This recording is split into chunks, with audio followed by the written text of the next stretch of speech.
Demon slayer तो आप सबने देखा ही होगा, तो डीमन स्लेयर के सभी कैरेक्टर को तो आप जानते ही होंगे। तो आज की इस वीडियो में हम डीमन स्लेयर के सभी कैरेक्टर को अल्फाबेट के अकॉर्डिंग देखने वाले हैं। जैसे कि टी पे आता है अपना तांजीरो, जो कि अपना मेन हीरो है। ऐसे ही हम बाकी कैरेक्टर्स को भी देखने वाले हैं। लेकिन मैं आपको बता दूं कि टी लेटर में और भी ज्यादा कैरेक्टर थे, बट इसमें कुछ रूल्स भी रहने वाले हैं। फर्स्ट रूल होगा जो ज्यादा पावरफुल होगा मैं उसे ही चूज करूंगा, और सेकंड रूल है जिसने ज्यादा स्क्रीन टाइम स्पेंड किया होगा मैं उसे ही चूज करूंगा। थर्ड रूल में उनकी बैक स्टोरी को भी हम देखने वाले हैं, और ये पूरी वीडियो मेरे अकॉर्डिंग होने वाली है, तो प्लीज इसको एंड तक वॉच करना। हर एक अल्फाबेट में आपको उस कैरेक्टर का फैक्ट भी जानने को मिलेगा। तो वीडियो बहुत बड़ी होने वाली है, तो बिना देरी के अब वीडियो को स्टार्ट करते हैं। ए लेटर से। ए लेटर पे दो कैरेक्टर आते हैं, एक तो आती है उबियाशी की वाइफ अमाने, और सेकंड आता है अपना अकाजा। तो इसमें हम चूज करने वाले हैं अपर मून टू अकाजा को। क्या आपको पता है कि सारे अपर मून्स के पास खुद का एक वेपन होता है, लेकिन अकाजा इकलौता ऐसा डीमन है जिसके पास कोई भी वेपन नहीं है, वो अपने हाथों से ही फाइट करता है। तो ये था ए लेटर। तो अब आता है बी लेटर। तो बी लेटर के बारे में आपको वीडियो के एंड में पता चलेगा। तो अब बढ़ते हैं सी लेटर की ओर। सी लेटर में आती है लेडी तमायो की कैट चाचा मारू। तो क्या आपको पता है कि लेडी तमायो की कैट इतनी ज्यादा स्पेशल क्यों थी? तो एनिमे में हमने देखा है कि तांजीरो 12th किजुके के ब्लड को कलेक्ट करके इस कैट को देता था, और वो कैट उस ब्लड को मिस लेडी तमायो के पास लेकर जाती थी। लेकिन क्या आपको इस कैट की बैक स्टोरी पता है? तो बहुत सालों पहले ये कैट बहुत ज्यादा बीमार थी, और लेडी तमायो ने इस कैट को अपना ब्लड देकर इसको एक डीमन बना दिया, जो कि एक अच्छी डीमन बनी। नेक्स्ट आता है डी लेटर। डी लेटर में भी दो कैरेक्टर आते हैं, एक तो आता है डोमा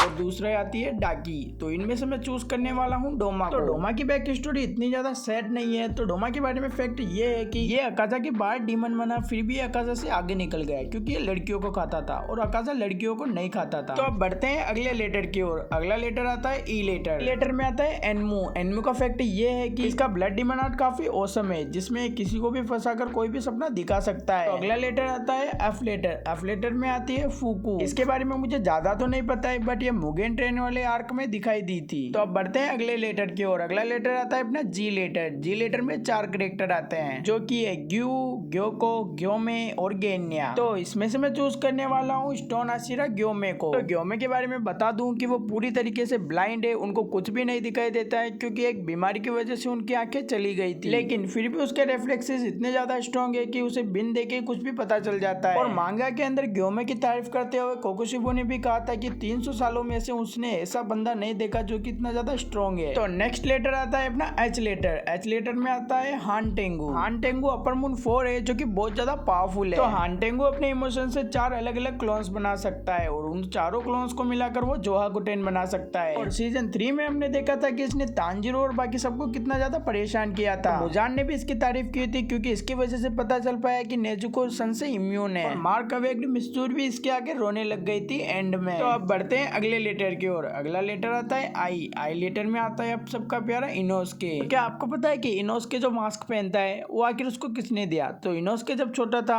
तो उसको एक बोर ने पाला था, और जब वो बोर मर गया तो इनोस्के ने उसके सर से ये मास्क बना लिया, और वो मास्क तब से लगाकर अब तक इनोस्के पहनता है। और इनोस्के की टचेबिलिटी भी बहुत ज्यादा औसम है, और ये अपने इंटरनल ऑर्गन्स को भी इधर से उधर स्विच कर सकता है। नेक्स्ट आता है जे लेटर। जे लेटर में आते हैं फॉर्मर थंडर आशिरा जिगोरू। तो इन्होंने एक फाइट में अपने एक पैर को खो दिया, उसके बाद ये रिटायर्ड हो गए, और फिर इन्होंने जेनेसु और काइगाकू को ट्रेन किया। तो अब बढ़ते हैं नेक्स्ट लेटर की ओर। नेक्स्ट लेटर आता है अपना के लेटर। के लेटर में आते हैं 2 कैरेक्टर, जो कि एक कोकोशिबो और कनाई। तो इन दोनों में से मैं चूज करने वाला हूँ कोकोशिबो को। तो आप लोगों को ये बात तो पता ही होगी कि मुजान जिसको भी डीमन बनाता है वो उसकी पुरानी मेमोरीज को इरेज कर देता है, लेकिन मुजान ने कोकोशिबो की पुरानी मेमोरीज को इरेज नहीं किया था। अब कुछ लोग बोलेंगे कि कोकोशिबो को मरने के वक्त सब कुछ याद आया था, लेकिन वो 500 सालों में भूल चुका था कि क्या हुआ था उसकी जिंदगी में। नेक्स्ट आता है एल लेटर। एल लेटर में डीमन स्लेयर में कोई भी कैरेक्टर नहीं है, तो इसे यहीं पर छोड़ते हैं और आगे बढ़ते हैं। तो अब बढ़ते हैं अगले लेटर की ओर। अगला लेटर आता है एम लेटर। एम लेटर में आते हैं 3 कैरेक्टर, मुजान, मुराता और मित्सुरी। तो इन तीनों में से मैं लेने वाला हूँ मुजान को। तो मुजान के पास 5 दिमाग है, लेकिन चलता एक भी नहीं है। तो तांजीरो जब मुजान से पहली बार मिलता है तो मुजान बचने के लिए एक वुमेन को डीमन बना देता है, लेकिन आशिरा ट्रेनिंग आर्क में लेडी तमायो मुजान को स्पाइक्स के अंदर ट्रैप कर देती है, और मुजान एकदम से शॉक हो जाता है कि ये ब्लड डीमन आर्ट है किसकी। और तभी लेडी तमायो बताती है कि ये ब्लड डीमन आर्ट और किसी की नहीं, उस डीमन की है जिसको मुजान ने अपने आप को बचाने के लिए यूज किया था, और अब वही डीमन उसकी मौत की वजह भी बनेगा। तो नेक्स्ट लेटर आता है एन लेटर। एन लेटर में 2 कैरेक्टर आते हैं, एक तो आती है नेजुको, दूसरी आती है नाकीमी। तो बिना डाउट के मैं इसमें से चूज करने वाला हूँ नेजुको को। तो क्या आपने कभी सोचा है कि नेजुको आखिर बात क्यों नहीं कर पाती? नेजुको जैसे बाकी सारे डीमंस बात कर पाते हैं, लेकिन नेजुको बात नहीं कर पाती। इसके पीछे ये रीजन है कि वो अपनी डेमोनिक पावर को रेजिस्ट करके रखना चाहती है ताकि वो चाह के भी किसी वुमेन को हर्ट ना करे। लेकिन सीजन 3 में वो बोलने लगी थी क्योंकि वो सन से इम्यून हो गई थी और मुजान का कंट्रोल भी उससे हट गया था। तो अब बढ़ते हैं अगले लेटर की ओर। अगला लेटर है ओ लेटर। ओ लेटर पे आते हैं अपने स्नेक आशिरा ओबनाई। तो क्या आपको पता है कि ओबनाई के पास जो स्नेक है वो उसकी लेफ्ट आई का काम करता है, क्योंकि ओबनाई की लेफ्ट आई पूरी तरीके से ब्लाइंड है। और मुजान की फाइट में यानी कि फाइनल फाइट में ओबनाई मिस्टोरी को बचाता है और ग्यू को बचाता है और अपने मेन हीरो तांजीरो को उसने मुजान से एक से ज्यादा बार बचाया था। तो मुजान के अटैक से जब सारे आशिरा बेहोश हो गए थे तब ओबनाई पहला ऐसा बंदा था जो कि उठ के वापस फाइट में आया था। तो अगले लेटर आते हैं अपने पी और क्यू लेटर। और पी और क्यू लेटर के डीमन स्लेयर में कोई भी कैरेक्टर नहीं है तो इसलिए आगे बढ़ते हैं। नेक्स्ट लेटर है अपना आर लेटर। आर लेटर में दो कैरेक्टर आते हैं, एक तो आता है रुई और दूसरा आता है रेनगोकू। ऑब्वियसली मैं इसमें रेनगोकू को ही सेलेक्ट करूंगा। तो रेनगोकू के बारे में आप लोगों को तो सब कुछ पता होगा, लेकिन एक बात है जो मैं इनके बारे में बता सकता हूँ, इन्होंने जो भी नॉलेज लिया है वो किताबें पढ़ के ही लिया है, इनको कोई भी बताने वाला नहीं था। और क्या आपको पता है कि रेनगोकू का फेवरेट फूड कौन सा है? रेनगोकू का फेवरेट फूड है miso soup and sweet potatoes. तो अब बढ़ते हैं नेक्स्ट लेटर की ओर। नेक्स्ट लेटर आता है एस लेटर। एस लेटर में आते हैं दो कैरेक्टर, एक तो है सानेमी, दूसरी है शिनोबू। तो इन दोनों में से मैं सेलेक्ट करने वाला हूँ सेकंड स्ट्रॉन्गेस्ट आशिरा सानेमी। तो सानेमी के बारे में फैक्ट ये है कि ये डीमन स्लेयर कॉर्प्स ज्वाइन करने से पहले एक नेसेडी था। तो सानेमी ने पीना शुरू किया था उसकी मदर की डेथ के बाद से, जब केन्या ने उस पर आरोप लगाया था कि उसने उसकी मदर को मार दिया है। और ये बात सानेमी को इतनी ज्यादा बुरी लगी कि उसने अकेला ही रहना शुरू कर दिया और पीना शुरू कर दिया। और बाद में डीमन स्लेयर कॉर्प्स ज्वाइन करने पर उसे रियलाइज हुआ कि अगर वो ऐसे ही पीता रहा तो उसके पापा की तरह बन जाएगा, और उसके बाद से ही सानेमी ने पीना बंद कर दिया। तो नेक्स्ट लेटर आता है टी लेटर। टी लेटर में आते हैं दो कैरेक्टर, एक तो आती है लेडी तमायो और दूसरा आता है अपना मेन हीरो तांजीरो। बेसिकली मैं इसमें अपने मेन हीरो तांजीरो को ही सेलेक्ट करूंगा। तो तांजीरो की जो सेंस ऑफ स्मेल है वो काफी ज्यादा औसम है, ये तो आप सभी को पता है। तांजीरो इसे फाइट के बीच में भी यूज करता है जो कि इसे बहुत ज्यादा काम भी आता है। तांजीरो को दूसरों की फीलिंग्स भी पता चल जाती है बस स्मेल करके। अगर कोई मरने वाला होता है तो तांजीरो को पहले ही पता चल जाता है, लेकिन वो इतना कंट्रोल रखता है कि वो किसी को बताता नहीं है। तो अब बढ़ते हैं अगले लेटर की ओर। अगला लेटर है यू लेटर। यू लेटर में आते हैं उरोकोदाकी। तो उरोकोदाकी के बारे में फैक्ट ये है कि ये मास्क इसलिए पहनते हैं क्योंकि इनका चेहरा इतना ज्यादा हैंडसम था कि डीमन इनसे लड़ने से पहले इनके चेहरे का मजाक उड़ाते थे, इसीलिए इन्होंने मास्क पहनना शुरू कर दिया। नेक्स्ट लेटर है वी लेटर। वी लेटर में डीमन स्लेयर में कोई भी कैरेक्टर नहीं है, इसलिए आगे बढ़ते हैं। अगला लेटर है डब्ल्यू लेटर। डब्ल्यू लेटर पे आता है वाकुराबा। तो इसके बारे में मुझे ज्यादा तो नहीं पता है, बट ये एक लोअर मून है। नेक्स्ट लेटर है एक्स लेटर। एक्स लेटर में भी डीमन स्लेयर में कोई भी कैरेक्टर नहीं है, इसलिए आगे बढ़ते हैं। तो अगला लेटर है वाई लेटर। वाई लेटर में दो कैरेक्टर आते हैं, एक तो आता है योरिची और दूसरा आता है योशिरो। ऑब्वियसली मैं इसमें योरिची को ही सेलेक्ट करूंगा क्योंकि इन्होंने सबसे पहले सन ब्रीदिंग को इन्वेंट किया था और सारे ब्रीदिंग स्टाइल भी सन ब्रीदिंग से ही निकले हैं। तो फाइनली लास्ट लेटर आता है जेड लेटर। जेड लेटर में आता है आप सबका फेवरेट जेनेत्सु। तो जेनेत्सु जो ब्रीदिंग स्टाइल यूज करता है वो है थंडर ब्रीदिंग, और उसे थंडर ब्रीदिंग की सिर्फ फर्स्ट फॉर्म ही आती है, लेकिन जेनेत्सु ने इसका 7th फॉर्म आजाद किया था और काइगाकू का सर काट दिया था। तो अब मैं बताने वाला हूँ बी लेटर के बारे में। तो तांजीरो के जो एंसेस्टर थे उनकी एक लड़की हुई थी, तो आप उसका बी लेटर से क्या नाम रखते जल्दी से मुझे कमेंट में बता दो। और हाँ, ऐसी एनिमे की वीडियो के लिए जल्दी से चैनल को सब्सक्राइब कर दो। सब्सक्राइब।